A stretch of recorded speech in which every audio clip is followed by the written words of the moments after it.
अरिहंत बनने का कोई अवसर है, अनंत बनने का कोई अवसर है, तो मनुष्य गति के पास है। इसलिए भैया जीवन में मुस्कुरा के जीना। आज से युवाओं, बालक बालिकाओं, बेटा इतना महान अवसर तुम्हें सहज मिल गया।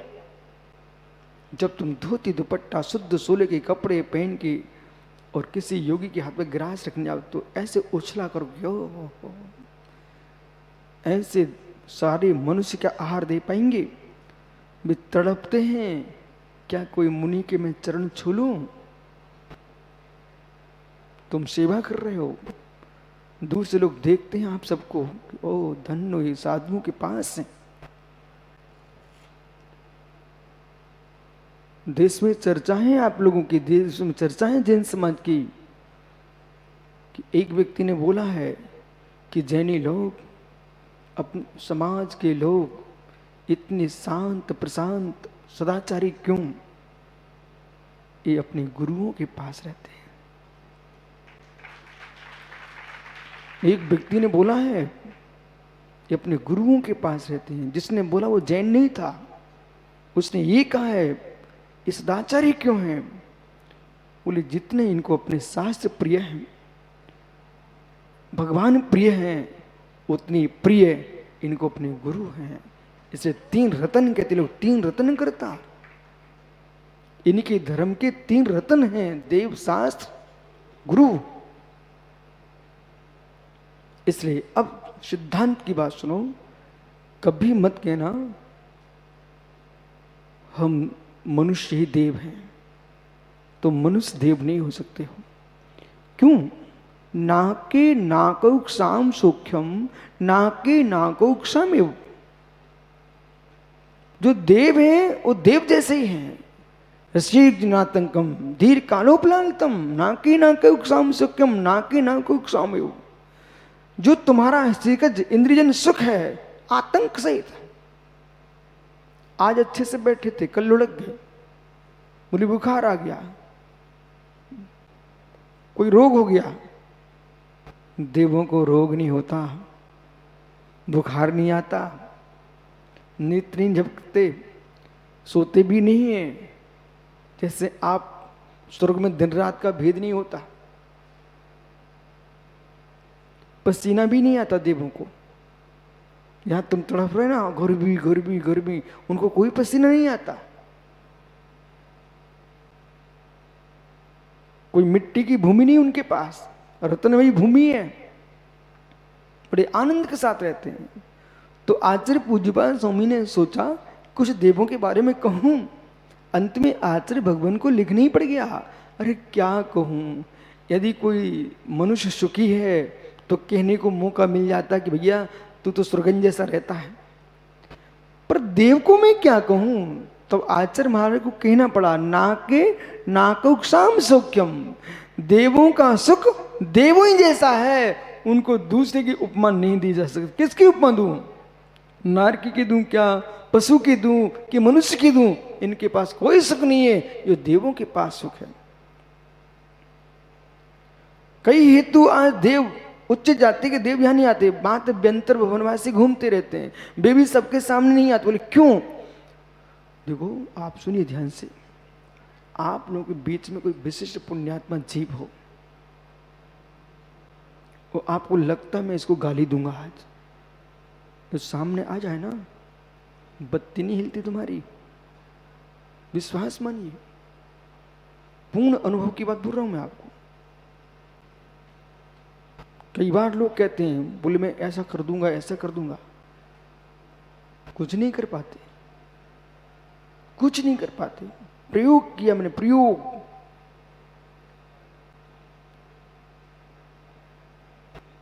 भोपाल में घटना घटी मालूम, हम सभी साधु थे, एक मंदिर के दर्शन करने गए, वहां मोहल्ले में किसी ने किसी को भड़का दिया, तो महिलाओं को गोदी में पत्थर भर दिए। एक आदमी आगे आ गया, बोले इन साधुओं को मारो। जो अगुआ बन के आ रहा था मेरे सामने आ गया, और दिख रहे थे पत्थर भरे हुए हैं। जैसे पत्थर भरे वो सामने आया, मैंने ऐसे किया उसको, ऐसे ही आशीर्वाद दिया ना, वो हाथ जोड़ लेता, ऐसे करता। और जैसे उसने हाथ जोड़ के नमस्कार किया, हमने सबसे कहते निकल आओ, कुछ नहीं होगा, चलो। वो पत्थर फेंकने आया था, मारने के लिए।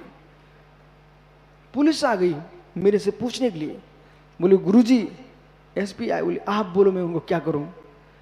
मैंने कहा मेरी बात मानोगे? बोले हाँ, उन सबको क्षमा कर दो।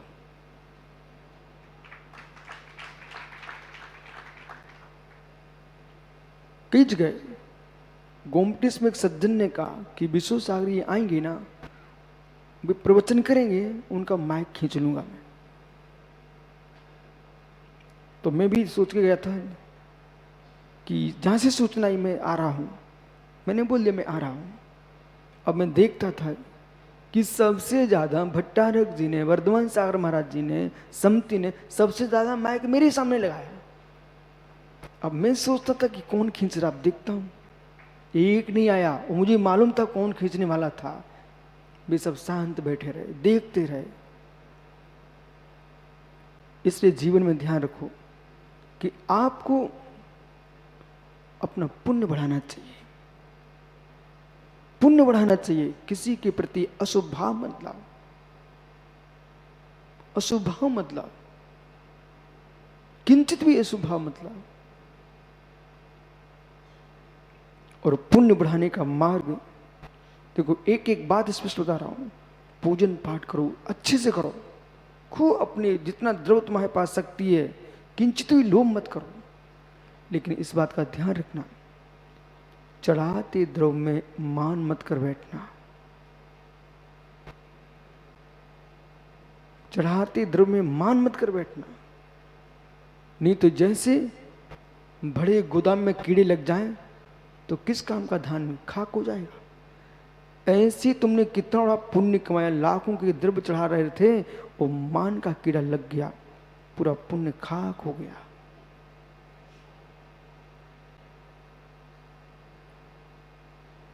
जैसे साइकिल चलाने वाले बच्चे बच्चे घूम रहे हैं, मोटरसाइकिल चलाने में भीड़ बढ़ गई, कारें घर घर में खड़ी हुई हैं। लेकिन आज इतनी तो बात है कि घर घर में विमान नहीं खड़े, घर घर में विमान नहीं खड़े। और जो विमान चालक होता ना, आज भी देश में उसका अलग से सम्मान रहता है। बोले भाई कौन है, पंडित पुत्र कौन है ये, क्या, हाँ अलग से वही पायलट, मतलब उसके प्रति सम्मान भाव आता आपको। जितना ऊंचा उड़ता है उसके प्रति सम्मान। क्यों? क्योंकि विमान चलाने के लिए अपने हाथों को अपनी गद्दी पर प्राण लेके चलना पड़ता है। पहुंच गए तो उड़ान भर के देश विदेश में घूमेंगे, और नहीं तो ऊपर पहुंच जाएंगे। इसी प्रकार से जैसे विमान चालक जो पायलट है उसके प्रति इतना सत्कार भाव होता है, ऐसे मित्र तो आप पूजा पाठ करते हो, देवसा गुरु के पास होते हो, तो तुम्हारे प्रति बहुत सम्मान के भाव आते लोगों में। क्यों? ये विमान के समान पायलट है, यदि विशुद्ध भावों से पूजा चलती रही तो स्वर्ग ही जाएगा, और मेरे मित्र कहीं अहंकार से युक्त हुआ तो गिर जाएगा। तुम जी रहे हो ना, इसलिए जी रहे हो। जैसा मैं कह रहा हूं ना, ऐसे जियो तो रो पड़ोगे। विश्वास मानिए, ऐसा मत कहना जिनेंद्र भैया कि पंडित टोरमल जी, दौलत राम जी, भूधर दास, ये सब कैसे लोग थे, मुनि नहीं बने। ऐसा नहीं कहना।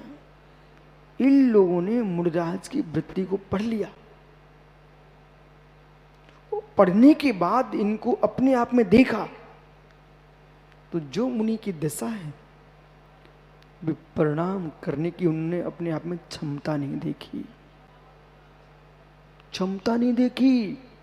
सो लिख के चले गए, ते गुरु मेरे उर्वसों, ते गुरु मेरे उर्वसों, भवजल तारण तरन जिहाज, आप उतरे और ही तारे ऐसे श्री ऋषराज।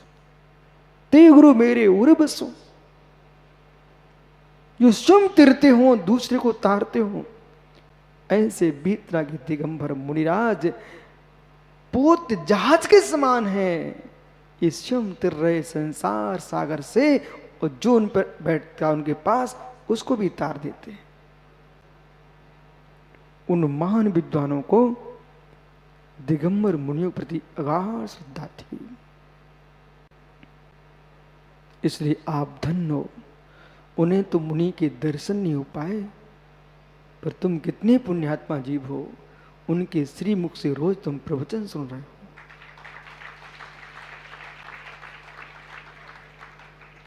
आहार दे रहे हो।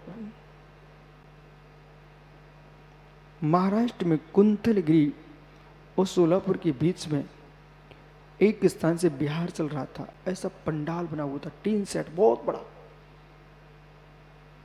वो राम कथा का पंडाल था, मंच। रास्ते में स्थान नहीं मिला, सोलापुर के युवाओं ने उसी मंडप में हमको ठहरा दिया। मैं रुक गया। थोड़ी देर बाद राम चरितमानस की जो समिति थी वो मेरे पास आई, बोले महाराज जी पंडाल लगा है, हम लोग सुनना चाहते हैं आपके मुख से प्रवचन। ठीक, कर दूंगा प्रवचन।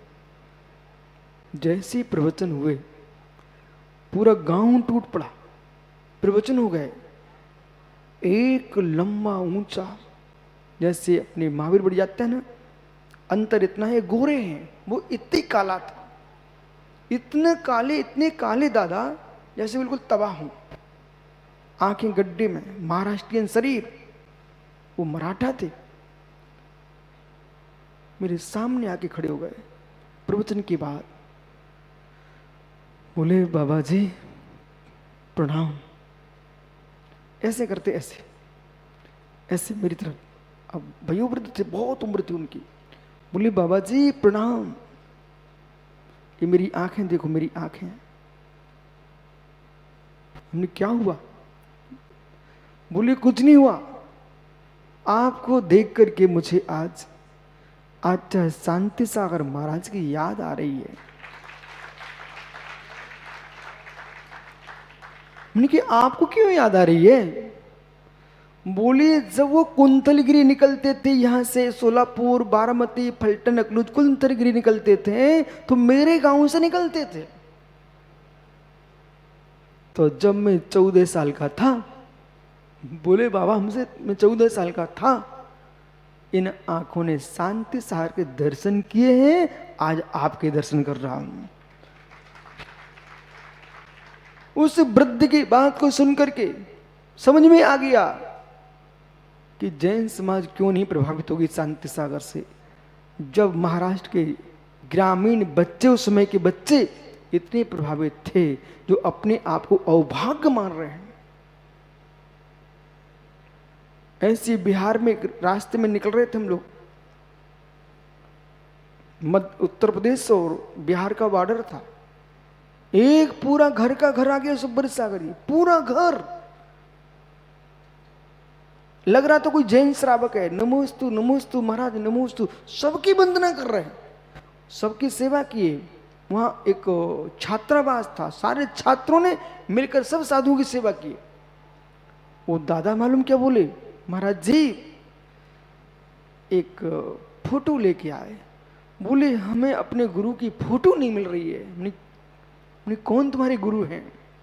बोले ए देशभूषण महाराज। मतलब देशभूषण महाराज की फोटो उसको चाहिए थी। हैं? उस गांव का नाम था गोपालपुर। आचार्य देशभूषण महाराज वहां आए होंगे। बोले महाराज जी जब देशभूषण महाराज जी हमारे गांव से निकले थे ना, हम सारे बच्चे मिल करके कलकत्ता तक छोड़ने गए थे।